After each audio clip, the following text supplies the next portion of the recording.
சிவகார்த்திகேயனுக்கு இவ்வளவு சம்பளமா? அடுத்த விஜய். நடிகர் விஜய் அரசியலுக்கு வந்த பிறகு தமிழ் சினிமாவில் வசூல் மாஸ்டர்களுக்கு பஞ்சம் வந்துவிட்டது. இந்த நிலையில் சிவகார்த்திகேயன் நடிப்பில் வெளியான அமரன் 350 கோடி ரூபாய் வசூல் செய்திருப்பதால் எல்லோரும் அவரை சுற்றி வர தொடங்கியிருக்கிறார்கள்.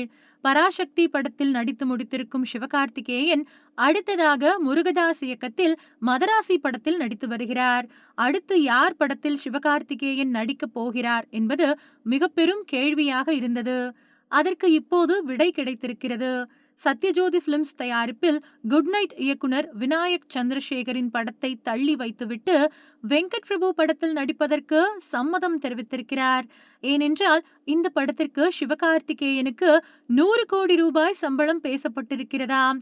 இவருக்கு தமிழ் தவிரவும் தெலுங்கு, கன்னடம், மலையாள மொழிகளிலும் ஓரளவு வரவேற்பு இருப்பதால் போட்டதை எடுத்து விடலாம் என்று வரிசை கட்டுகிறார்கள்.